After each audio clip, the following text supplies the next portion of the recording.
चलिए, जय हिंद दोस्तों। अभी आपके सामने जो है एक बायोलॉजी का बहुत इम्पोर्टेंट पार्ट लेकर के आया है, जो कि काफ़ी बार और काफ़ी महत्वपूर्ण यह क्वेश्चन आपके सामने में लेकर के आया है। काफ़ी बार और बोर्ड एग्जाम में भी पूछे गए। चलिए, वह सबसे बड़ी बात है हमको इस चीज़ के बारे में जानकारी रखनी है।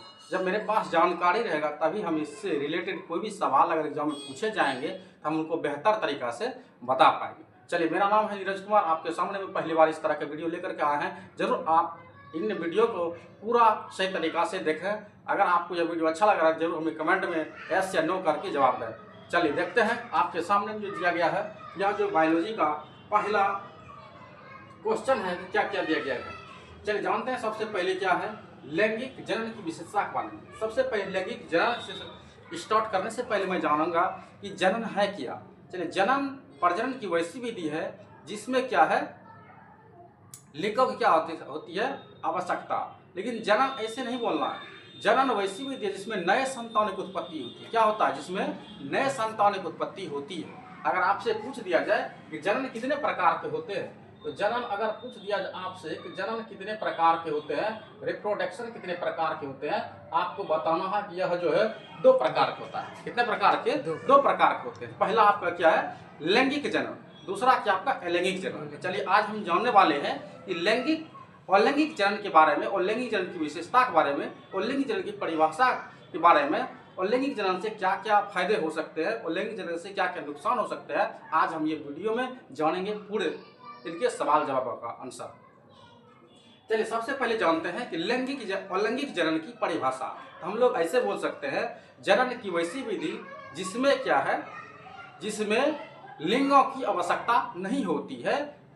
इस तरह के जनन को ही कहा जाता है अलैंगिक जनन। क्या कहा जाता है हमारे प्यारे दोस्तों? अलैंगिक जनन कहा जाता है। कैसे हम बोल सकते हैं? चलिए एक बार फिर से जानने की कोशिश करते हैं, आपके सामने बताने की कोशिश कर रहे हैं। जनन की वैसी विधि जिसमें लिंगों की आवश्यकता नहीं होती है, इसमें नर तथा मादा जनन अंग भाग नहीं लेते हैं। ऐसे जनन को ही कहा जाता है हमारे प्यारे छात्रों अलैंगिक जनन कहा जाता है। चलिए अलैंगिक जनन की विशेषता के बारे में जानते हैं। चलिए अलैंगिक जनन की पहला विशेषता क्या है?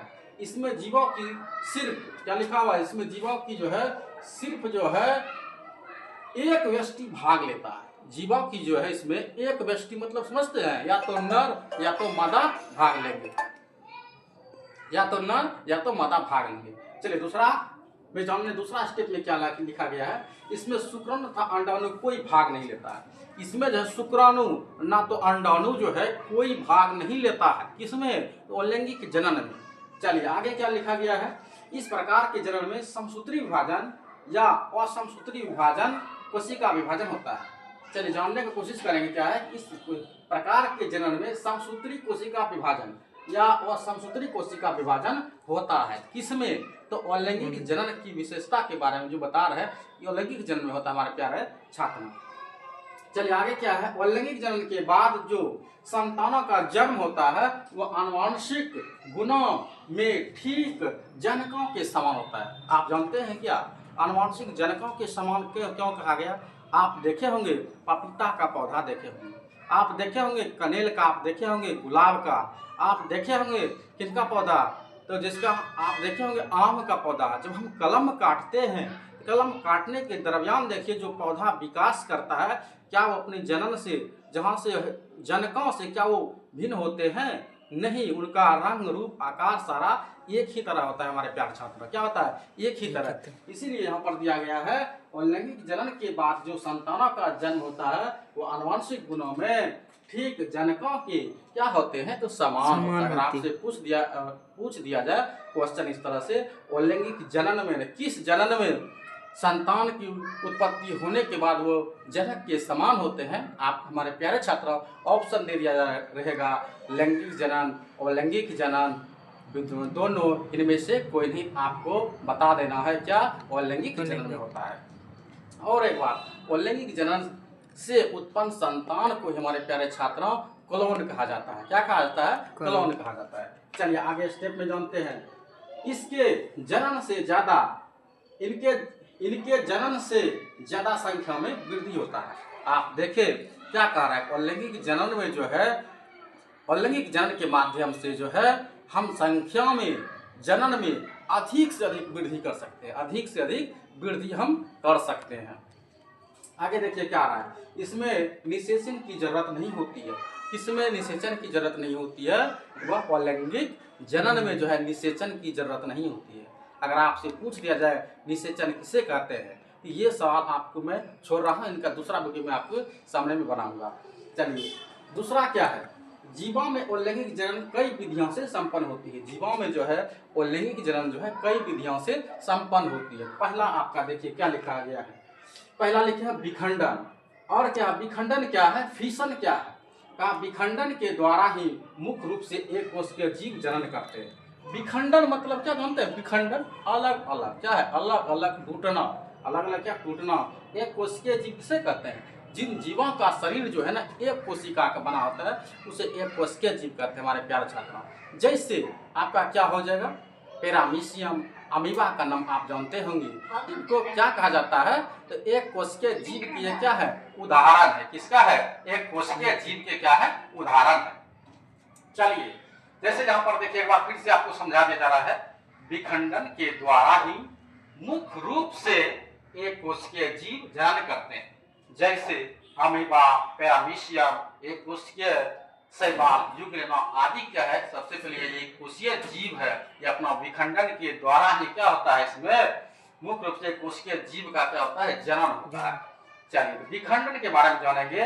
विखंडन की क्रिया दो प्रकार से संपन्न होती है हमारे छात्र, हमारे प्यारे छात्र। विखंडन की जो क्रिया होती है मुख्य रूप से दो तरह से होती है, दो तरह से। चलिए पहला स्टेप क्या आपका, द्विखंडन। द्विखंडन को बैनरी फिशन कहते हैं। क्या कहते हैं? Binary fission. और क्या होता है, बहुखंडन। दूसरा क्या होता है, बहुखंडन। चलिए द्विखंडन को बैनरी फिशन करते हैं, लेकिन इनका परिभाषा हम लोग कैसे बोल सकते हैं? तो वैसा विभाजन जिनके द्वारा एक ही व्यष्टि से खंडित होकर दो का निर्माण होता है। क्या होता है? दो का निर्माण। अगर यहाँ देखिए एक बना हुआ, इसी को अलग करके दो भाग जब बनेगा, क्या बनेगा, दो भाग जब बनेगा, एक यहाँ पर देखिए अगर ये टूट गया, ये भी टूट गया, अब हम इनको क्या बोलेंगे, द्विखंडन बोलेंगे। क्या बोलेंगे हमारे प्यारे छात्रों? तो द्विखंडन बोलेंगे। क्या बोलेंगे? द्विखंडन। द्विखंडन कहते हैं उसे द्विखंडन या द्विविभाजन भी बोल सकते हैं। इस तरह की क्रिया को हम द्विखंडन या द्विविभाजन भी बोल सकते हैं। चलिए देखिए जैसे आपके सामने एक अमीबा दिया गया है। क्या दिया गया है? एक अमीबा दिया गया है। देखिए अमीबा का एक छोटा सा फिगर है, ये बीच वाले भाग को हम केंद्रक बोलते हैं। क्या बोलते हैं? केंद्रक। दूसरा देखिए अमीबा जब यहाँ से क्या अलग होने की कोशिश कर रहा है, ये क्या है, थोड़ा सा टूटने का भाग, और इनके आगे वाला भाग देखिए ये क्या है, फिर बाहर हो गया, अलग अलग यहाँ पर दिख रहा है आपको। और पुनः ये टूट करके देखिए अलग अलग संतति का निर्माण हुआ। ये संतति क्या, संतति अमीबा मतलब इनका छोटा सा रूप दिया गया अलग अलग। ठीक है। चलिए दूसरा हम जानेंगे हम लोग बहुखंडन या बहुविभाजन किसे कहते हैं। मल्टीपल फिशन क्या है? मल्टीपल फिशन क्या है? वैसा विभाजन जिनके द्वारा एक व्यष्टि खंडित होकर उनके व्यष्टियों के उत्पत्ति, उनके व्यष्टियों के उत्पत्ति करता है, उसे क्या कहते हैं, बहुखंडन या बहुविभाजन कहते हैं। तो वैसा विभाजन जिनके द्वारा एक व्यष्टि खंडित होकर उनके व्यष्टियों के